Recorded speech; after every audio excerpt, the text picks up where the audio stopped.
Welcome to Oktoberfest 2021. Won't you join us?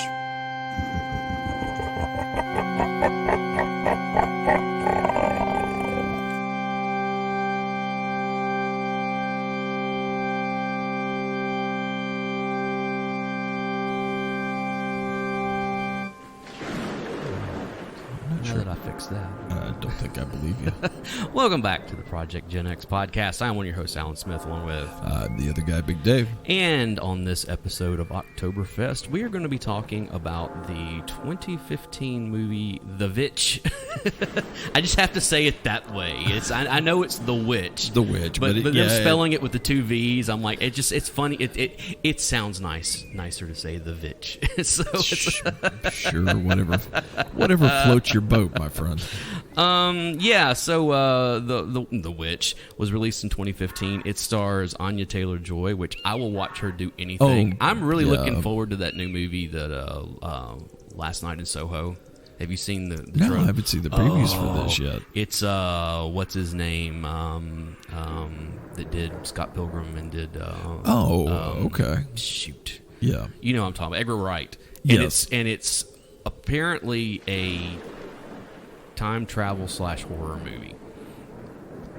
And it looks really cool. Very cool. Yeah, and it's got Anya Taylor-Joy. And we're not even 3 minutes in, and you've already derailed the whole conversation. And you're already thinking about something else, you know. It's like, but like I said, I'll watch Anya Taylor-Joy do just about. Like I said, she was the best part of the New Mutants. I mean, that was. I agree. She is Ilyana Rasputin. Cannot disagree with that. It also stars Ralph Ineson. How do you pronounce his name? I don't know. It's Kate Dickie and Harvey Scrimshaw, and then those two little evil twin children that actually I guess they're not actually twins in real life. No, but they are definitely evil. Ellie Granger and Lucas Dawson. Yeah, they're Mercy and Jones. Yeah, that's a Mercy. You want to talk about the language? Yeah. Mercy. So because I've already forgotten, when was this movie supposedly based in? It was obviously colonial times. 1630s. Okay. That's what I'm looking at the IMDb here of it. It's in New England. It starts off with this family being kicked out of the settlement, basically. No, they were in a courtroom being judged because they're not towing the village line. Well, they apparently, because it's such a strange. This movie is okay. Let's go there. This is an A24 film. It is an A24 film, and A24 has a very specific style that they do. You can tell that this is sometimes it's really good, and sometimes it's Midsommar. And I hate. Look, I know we try to keep this as family as possible. Oh, but no, here we go. Fuck that movie, okay? Fuck that movie and everything that movie is trying to put across, easy, all right? big guy. That movie is sucking its own dick for an entire 2.5 hours, okay? Wow, okay. And the thing is, again, I love, what's her name, Florence Pugh, that's in that movie, again, but that movie is so far up its own ass, it's not even funny. Like, it can't, matter of fact, it can't smell anything except for its own shit. It's so far up its ass, okay? And I'll put an explicit tag on this. I just want to go ahead and apologize now for my co-host there. He's obviously had too much coffee, and I have very strong feelings about Midsommar. I will never get that 2.5 hours of my life back, no matter how hard I try. Wow. I mean, that just... How did you like the movie? Have you seen it? I haven't seen it. Okay, well, don't. I don't. Yeah. Wow. Okay, so A24 is obviously back to A24. is obviously a film company. They call themselves a film company. They're obviously very much into making films from a filmmaker's perspective, because the cinematography is beautiful, the lighting is beautiful, the editing is beautiful.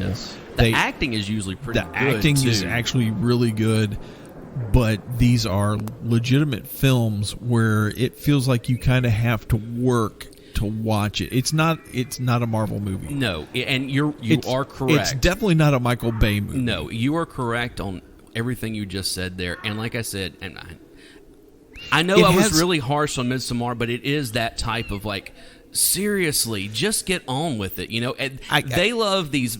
A24 loves to have they are these a filmmaker's film company. They love to have these long panning shots of. They that do are a lot very of atmospheric, and you know, and like okay, and it's fine. But the thing is once you get to about the third or fourth one in the first half hour of the movie, it's like, seriously, start this on now. Well, no, it's a film company for filmmakers that are making films for filmmakers. Yes. I don't necessarily consider myself a filmmaker, but because I have some background in that industry, I very much have an appreciation for what it is they're creating. And I kind of have to throw the Nicolas Cage movie Pig in with that type of filmmaking a little bit. That because was for you, John, if you're listening. John, I ended up loving that movie. I know you did. And I liked it. Don't get me wrong. I liked it. And it has a lot of the same styling, a lot Don't of know the that same it's film of the year, but you know, I wouldn't say film of the year either, but it's a dang good movie. It is a good movie. But I suggest watch it if you haven't seen it. But it has a lot of the same filmmaking stylistic type things in it. There's a lot of quiet in A24 movies. Yeah, I mean, they actually give the film space to breathe, and in those spaces is where some of the anxiety is built. Because in the world that we live in now, there's no such thing as quiet or settle or any of that. Have you seen Hereditary? No, I don't believe so. If you're ever just feeling like I need to be kicked in the dick a couple of times, watch that movie. You're on a roll today. Because what happened to your Wheaties this morning? I really enjoyed Hereditary. I will never watch that movie again. Okay, it's one of those movies where it's like, no, I really like. I had heard almost nothing about it. Yeah. But all of a sudden I started seeing these reviews and people were like, man, this is really like unsettling, and that's the best way to put that movie. It's unsettling. You know, it's not a bunch of jump scares. It's not a, you know, it's like, no. They do with the way that they build tension in that movie. It's very anxiety inducing. Sure. And it's one of those things, like I said, it's just unsettling. And it has some really like jarring things that happen in it, where it's like, oh, I cannot believe they just did that type stuff. And anyone who has seen Hereditary and doesn't like it, I understand completely. Sure. But I really, like I said, it's one of the good movie. I will never watch it again. I mean, it's just one of those like, no, I can't. And so it's one of those. That's another A24. The Green Knight was just released this summer. I really wanted to watch that one until I heard people start talking about it, and I was like, I went and saw it because I kind of have a thing for Arthurian legends. Oh, who doesn't? And of course the whole. Sir Gawain and the Green Knight. We all read it. We all saw. I remember going to the National Children's Theater and seeing a stage production of it. Sure. I remember getting like all kinds, and like I've always kind of liked that movie. They have a take on it, okay, and it's a little confusing at times. It doesn't follow the story 100% of the way that we've read it. Over the years. Yeah. But I'm fine with it. But there is a lot of these beautiful panning shots across countrysides and the way that they do, and I know we're not even talking about the VVitch at this point, but this all comes into you've got to remember that this is all coming out of the same studio. Exactly, and they have a style, and this was really what started it all. Was this movie? And but I again with Ex Machina. Oh, did they do Ex Machina? Yeah, I've never seen Ex Machina, so it's I've heard good things about it, but I've never seen Ex Machina is one of theirs. But just so going through that Ex Machina and Hereditary and The Witch and The Green Knight and Hereditary or Midsommar, like those are all very specific movies, and they love doing it. And they've got another one coming out this month called Lamb, Lamb, that I'm not going to watch it. I can go ahead and tell you that right now. But even just from the trailer for it might be the most A24 thing you've ever seen. Oh, I'm going to have to go. Do me a favor, put a link to the show notes on that, because I'm going to have to go watch that. So, I mean, literally, it may be the most A24 thing that you have ever seen. So, anyways, to the witch. So it's like you say, 1630s that they come over, because they talk about being in England before. They've come over to the New World. They're in in New England, and so the father here apparently is very, very hardcore fundamentalist. Yes. And he's not jiving with this New World religion, that's a little more quote unquote lax. We wouldn't think it was lax, but compared from what they just came for is lax as far as what they believe and what they practice. And so, but he's very much more fundamentalist, right? And so they're basically telling him, you either change or you have to leave. And he goes, well, I guess we'll leave. Yeah, then. And so they pack take up off, the wagon and they go and they travel until they find him a new flat place of land close to a water source and some woods for hunting, and they set up shop. Yes, and it's the mother and the father and the older daughter and the middle son, the two twins, and then they have a baby. Yep. This movie really kicks off when, what is her character's name? Thomason. It's, Anya Taylor-Joy. She takes the baby. Yeah. And she goes over to the edge of near the woods. Yep. And she's playing peekaboo with him. Yep. And she closes her eyes one time, and she opens them, and he's gone. The baby's gone, and we're talking about a baby that cannot crawl. No. This is maybe 4 or 5 months old. Right. Maybe. And the only glimpse that we get, she looks up in the woods and you see the grass move just a little bit. Yeah. Which suggests that... Now, literally, it's one of those things that happens in a second of just literally closing her eyes and then going, boo, and the baby's gone. Yep. So it's one of those, of course, the first thing that in my mind goes through is it's a wolf or something. I mean, that to come in that fast, grab and go. Yeah, but you would have heard rustling. You would have heard rustling, or baby crying. Yeah, exactly. Because the second those jaws bit down the baby, it would have been an instant howl. Yeah, but there's nothing. Right, and it's just and again, it's very the way that they film it, because there's not. Is there even any music in this other than the traveling at the beginning? I don't remember. I don't think that there is. There might be, which is unsettling in and of itself, because it puts you in a very real place, which is kind of cool. Let's be honest. Fear isn't Jason Voorhees in a mask and a machete killing you. No. Fear and anxiety are built in these small, quiet places of your life. Right. Because in those spaces are where your mind opens itself up and goes, oh, but what if this happened? So apparently we're getting a glimpse into the Dunloyd and Dave's mind works no, right now. Not really. This was what gives Dave anxiety and fear. This is how Not really. You realize you're coming to a therapy session? No, not really. I know. But if you actually start going and looking at the psychology of some of this stuff, absolutely. That and that's one of the things that I do like about the way that with Hereditary and this movie, the way that they build some of that stuff is. It's not these big string swells or these jump scares or what. It's there's a lot of, is this really happening? Yeah. Because there is that question here, because when they go and they set up, and they're farming corn and and then they're trying to catch, rabbits and all this kind of stuff. They're basically trying to keep their homestead alive. Yeah, pretty much. At this point. But it's one of those things that there is a point where they're going through and there's rot in the corn. Yeah. Which, there's been suggestions over the years that there might have been, with the whole Salem witch stuff, the reason that people believed a lot of it is that one theory is that the ergot, which is basically a mold that would get into the bread, which can cause hallucinations and paranoia and all that kind of stuff. Yeah. And so it's kind of with the rot. It's is this really happening, or is this psychosis caused by,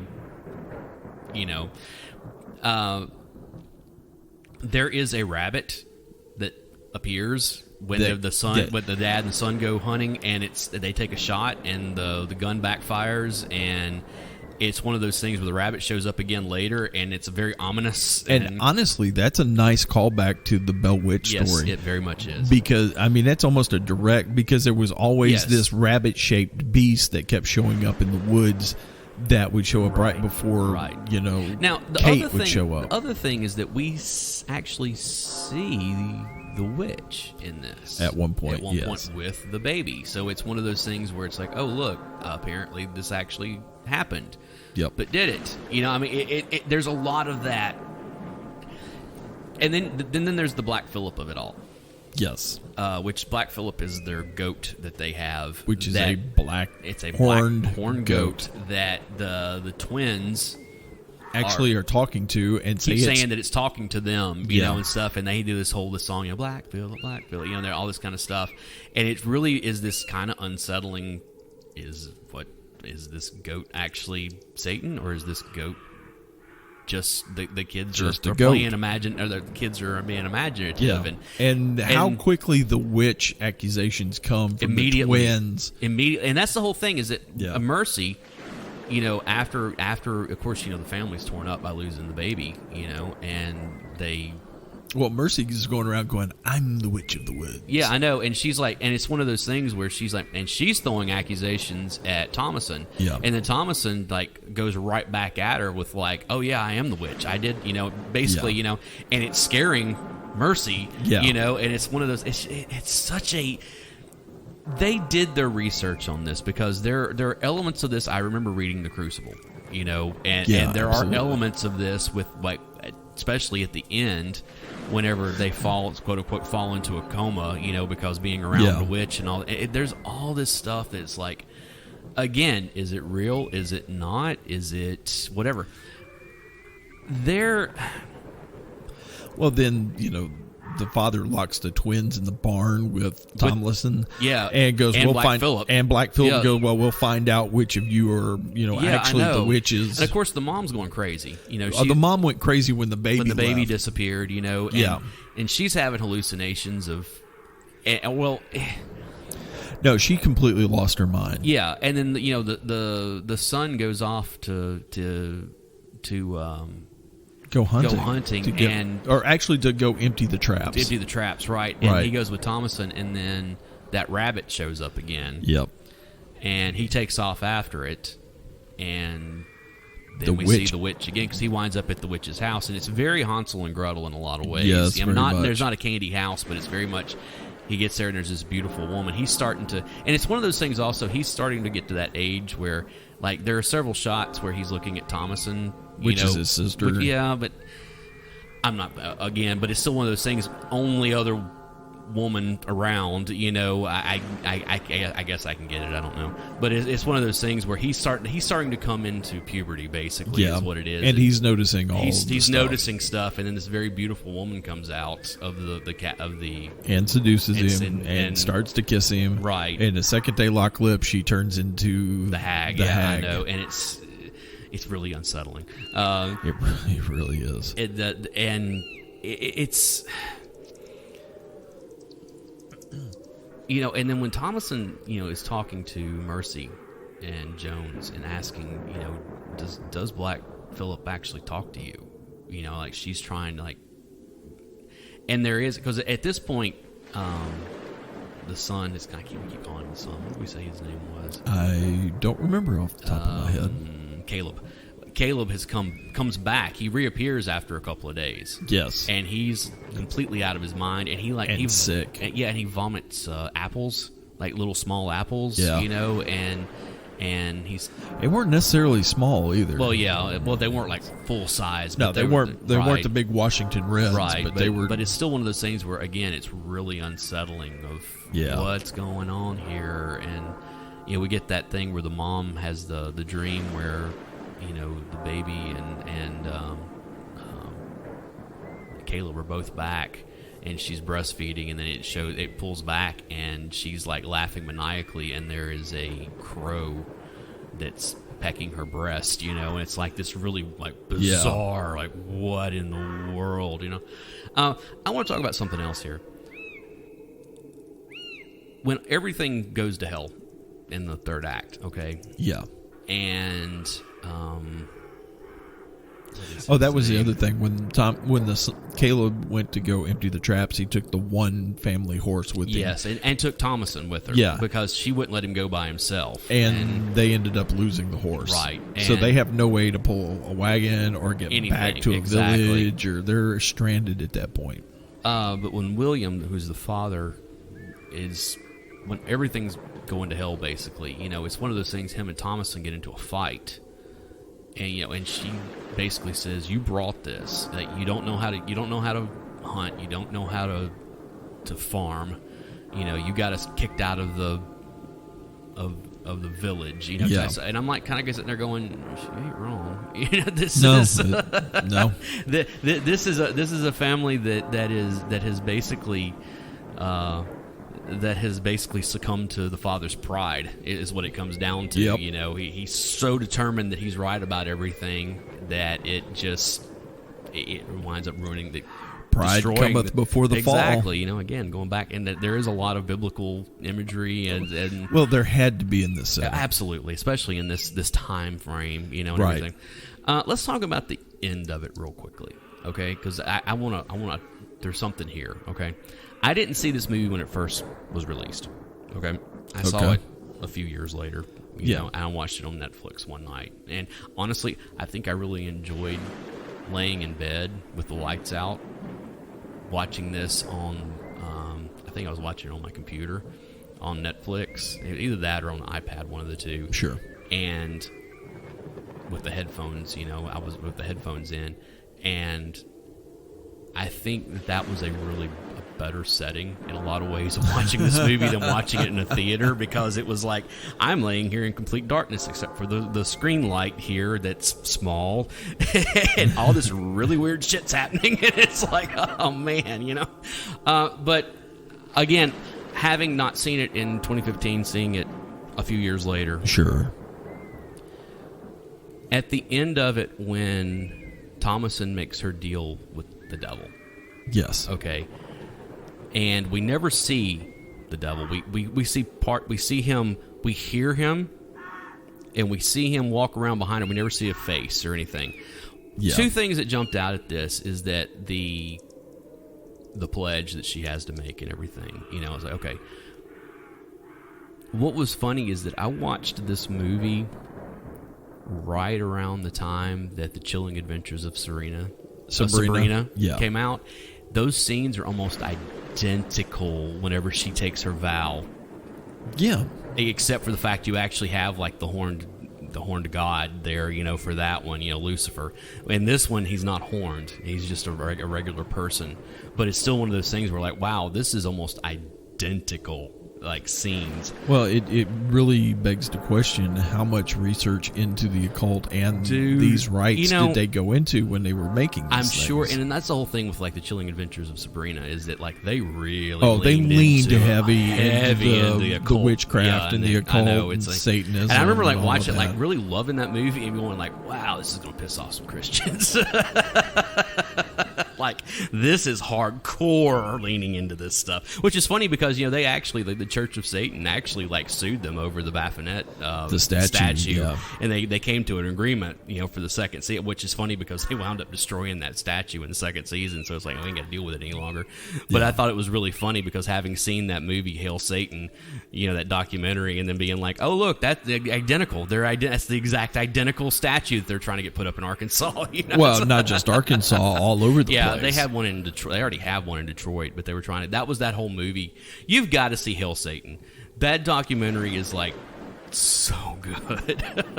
It's so good. It sounds like just a bunch of trolls. It is. That honestly, the modern, like, it's a satanic temple. It's not the church. The Church of Satan with Anton LaVey. Yeah. This is a satanic temple, and it's one of those things where they're very much like, we don't believe in an actual Satan. We're just like anarchists, basically. It's like we don't recognize anyone's authority. It's the do what thou wilt. Yeah, that's a lot that different from the Anton LaVey version of it. Yeah. But they are very much like they are the embodiment of like if internet trolls were like the embodiment of internet trolls. You mean the fat 35-year-old living in his parents' basement, living strictly something through like a computer something troll? like that. But they actually go out in real life and do stuff, and it's like all right. Anyway, but that, and then also, I mean, you end up. There turns out to not just be a witch; it turns out to be an entire coven. Yes, and they're full on doing coven activities when she shows up to do her pledge. Yes. What was it that he just picked the wrong set of woods to build up shop next to? When Satan is enticing her. What is it? Do you want to live deliciously or something like? It's basically because there was a point earlier where like she's talking to Caleb when they're going out into the woods, and she's talking about, do you remember when we lived in England we had windows, and, and this and that, and she mentions something about missing butter, like or sugar or something. It's stuff that you would get in a city that you're not going to get in the real world, that you're going to get back in civilization and everything, and so it's one of those things that's how Satan comes at her. Of do you want all that stuff back? That's if you want to get into all of that. Oh, I know. If you believe in that type of thing, right. Which we've discussed a lot of this talked in about the it past. last year. Yeah, go back and check out our Satanic Panic episode. I mean, that's how he's going to come at you. Oh yeah, what your weaknesses, what your wants, the Bible what your says needs. that Satan appears as an angel of light. He also appears as a ferocious lion looking for those he may devour. Oh wow. Dave's going real hardcore theology on this here. So I'm just saying. I know. It's that's the again. It goes back to they said that Lucifer was the most beautiful of the angels. Yeah. And sometimes the most beautiful flower is the most poisonous there is. There you go. So yeah, we're getting deep now. Get the hip waders out here in a minute. So. Buy a boat. That's right. I thought that was a nice, interesting.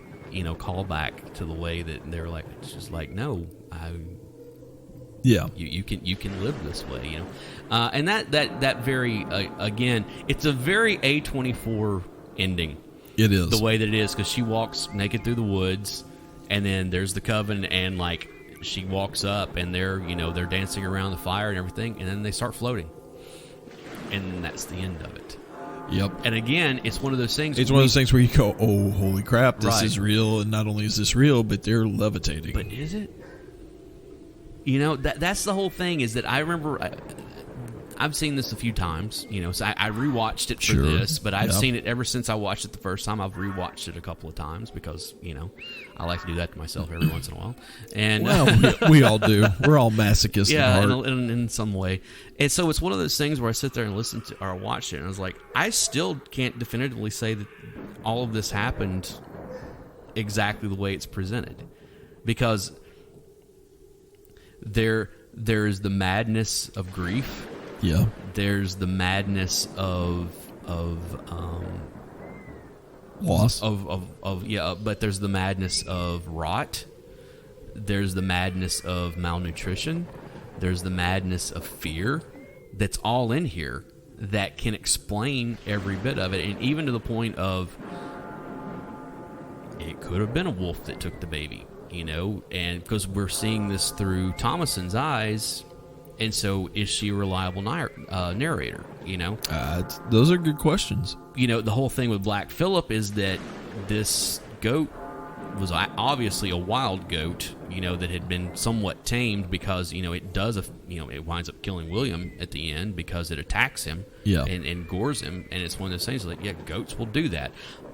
You have to watch goats. I mean, that is I think I've told the story here before, but my aunt and uncle had a goat when we were kids. And you could not turn your back on that damn thing, because I have seen that goat, like one of my cousins turn around to do something, and that goat get a full running start across the yard, and bright headbutt straight into him. I mean, and it's just goats are just like that. They're ornery. It's like goats are mean. They are. They are very mean. There's a reason you want them around. people use them on farms a lot of times for to protect chickens and stuff. That's that. Literally, they will. Donkeys and goats will keep donkeys, coyotes, goats, and roosters. All three of them will put themselves in peril to stop a predator. Yeah. Without ever a second thought of it. You have not lived until you've seen a donkey flat up curb stomp a coyote to death in a field, protecting the cattle it's in there with. I haven't seen one curb stomp a donkey. A coyote to death, but I have seen them go after one before, and just donkeys hate coyotes or anything that looks like a dog, and they will they will stomp one to death. Yeah. So, but again, like I said, getting back into it, all of this stuff can be kind of. Is it or isn't it? Is it or isn't it? Which I think is nice. I like that. And then when you start mixing in the is it or isn't it in with these huge spaces of silence or low noise, it really kind of raises your anxiety. And it also, this movie is really, really good at presenting that dichotomy of they're out in this wide open area and they're isolated. Yep. It's that whole we have all this freedom, but we're completely isolated from everything, and again, with Thomason asking, this is your fault, saying this is your fault, there is blame, it's resentment from the other members of the family, or we didn't ask for this, we first off didn't ask to come to the new world. We didn't ask to come to the new world, and then once we're here, we didn't ask to be, isolated. To be banished from the settlement, where we had security, where we had, whatever we needed, we didn't have to worry about whether or not we were going to eat or that kind of stuff. And so I really like this movie. I know it once I got through it, once I kind of figured out what it was I was watching, I enjoyed it. But it's one of those movies, like any other A24 movie, you're going to have to sit down in the right mood and realize that you're going to have to work through this. Yeah, this is not a, hey, I got some time at 2 o'clock in the afternoon. It's not a Michael Bay explosion every 1.3 seconds. Right. This is a sit down and think about it, and you might have to watch it twice to make sure that you completely understand what it is you're thinking about it type movie. Yeah, I agree with that. It's a working movie. I agree with that. Thankfully, it's not Midsommar, so... You want me to go off on that again? You just keep harping on it. And you're going to have to let it go. I hate that movie, man. That is... Anyway, so... You're going to have to let it go. I hate that once again, movie, I man. apologize for his profanity-induced rants. Sometimes regular words just don't fit the occasion, the vitriol that you have or something. There's another $10 word for you. You've been spending a lot of money at the word store here lately. It's funny because that new song that we're working on. Yeah, it's completely. But it goes along with that. The $10 word. I sent the lyrics to my friend Rebel. I was like, hey, I want to get your opinion on this. She's like, well, send me the lyrics first. I want to read it. And so she sat there and I sent them over to her, and she texted me back a little bit later. She's like, I like it. I can't help. I think they're good the way they are. I can't help you beyond this. I don't have the vocabulary for this. I was like, yes, I used some $10 words in there. It's like, yes. It's that private school education, I guess. Either that or you found a thesaurus at the dollar store. Yeah, something like that. Yeah. Anyway, so guys, thank you so much for tuning in to this episode of Oktoberfest. We are really enjoying doing this, and we've got more coming for you. We've got one that we can't even record until the movie drops. I know. We were going to do Halloween Kills. We talked about it, that we in our pre-Oktoberfest episode, we talked about stuff coming up. And, we're basically sitting around waiting for Halloween Kills to be released so we can record an episode on top. Well, obviously, we're looking forward to it, which... Yeah. Have you seen the last trailer that they put out? Yes, I did. It looks. Yes, I did. I want to see this movie. The fact that I ask off from work, I'm burning a vacation day so that we can go and watch this thing at the theater. Forget the fact that it's airing on Peacock. Right. No, we're going to the movie theater to watch yeah. this. And I didn't even know about the Peacock thing until last night, I think it was. I saw something, and I was really? It's on Peacock? As I sit here drinking out of my Michael Myers mug. Dave's got the Michael Myers mug, and I have the Sam from Trick or Treat mug. So it's we're all in for Oktoberfest. So, guys, thank you so much. Go and check out the show notes. We will have links to all of our social media and Facebook, Instagram, Discord.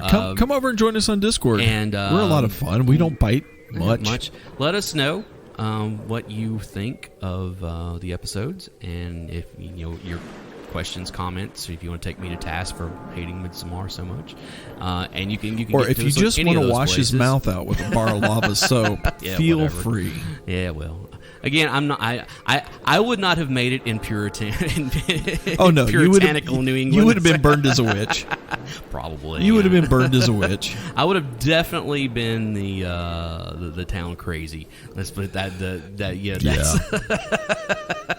And then burned as a witch. Probably. So, anyways, guys, thank you so much. I am Alan Smith. I'm the other guy, Big Dave. We'll see you next time. See ya.